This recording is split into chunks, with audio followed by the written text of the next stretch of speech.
The National Board of Chiropractic Examiners organization has an impressive track record of evolving to meet the challenges of the time, and I expect that to continue into the future. The story of the National Board of Chiropractic Examiners isn't a story that's often told. We often see those on the front line, but what about the organization working behind the scenes to help build the trust in one industry across the entire nation? The importance of the National Board of Chiropractic Examiners is really something that we should think about in context of the larger profession. This story is about an organization that was born not unlike every other startup success story on a shoestring budget of $1,000 in a time of need. But over time, grew to create an internationally recognized standard that will help protect generations of people seeking chiropractic care. At heart, it's a story about determination, showing up, and continuing to do what it takes. It's a story of impact, a story of change. How different was NBCE's role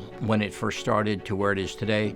Light years. Oftentimes, as I'm lecturing across the country and to public groups as well as to healthcare practitioners, often the question comes forward to me, Dr. Cleveland, why such increasing cultural authority surrounding chiropractic today? And when you think about that, in my lifetime, I've seen this profession move from a knock at the door bringing fear of arrest to today walking through the door of the Veterans Administration, the Department of Defense. All of the 32 NFL football leagues have team chiropractors. As many people know, chiropractic in the early stages was practiced at the practitioner's peril. In many respects, chiropractic was not regulated in any fashion. And in the 1960s, three very forward-looking doctors, Dr. Gerald Broussard, Dr. DeVere Beiser, and a Dr. Balknight, and they, along with a grant, a loan, $500 from the ACA, $500 from the ICA at that time, formed the National Board.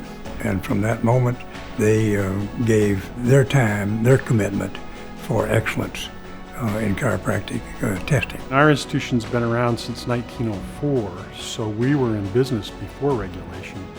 And what would happen is people would go out and start providing services or offering advice, and the consumer, a lot of times, they didn't have any way to figure out, is this person qualified? Is what they're saying been tested?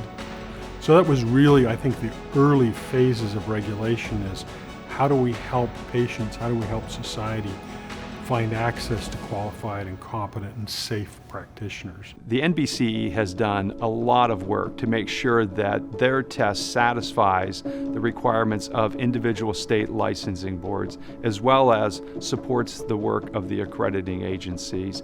And they listen closely to the faculty in the various training programs across the U.S. on what their needs are. And I think they do a really nice job of trying to balance those many diverse voices into an exam that they can deliver.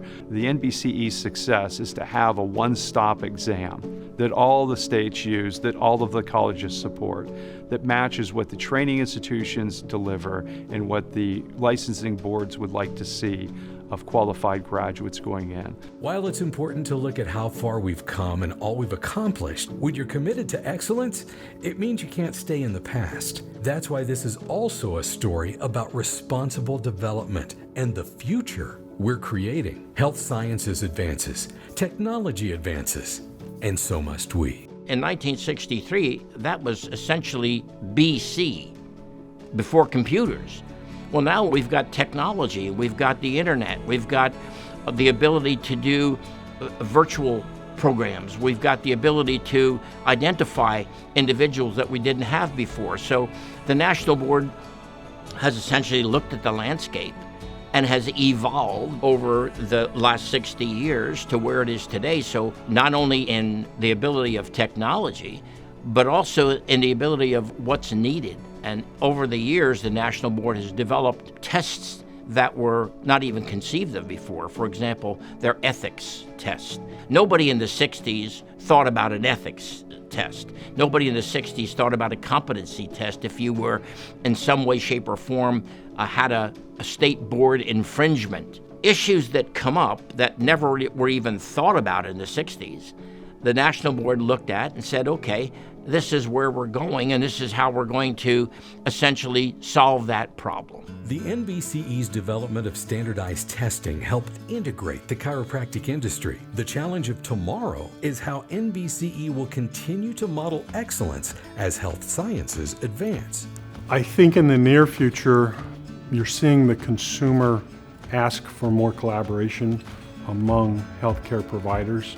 So I think you're going to see more development of team-based care and collaborative care. Technology today poses unlimited possibilities for those obstacles that time, money, and distance used to present. So what does the future of testing look like? We're not waiting for it to arrive. The NBCE consistently updates our exams to meet the needs of today. Being maybe 3% of the world's population at most, there's a tremendous opportunity for this profession to grow internationally. With the effectiveness of chiropractic care, there's never been a greater opportunity to serve, not only in the United States, but globally. The international scene is one that the National Board can be of most help to the profession worldwide in developing further than it has. There's not going to be a situation in which NBC is not going to be around 60 years from now, but it'll be a totally different organization. The future of testing is changing, but the values and commitment that govern the NBCE's rise to globally recognized leader in testing remain. We are honored to have the opportunity to play an integral part in launching future practitioners into the world and look forward to new friends who share our passion for setting standards and regulatory testing.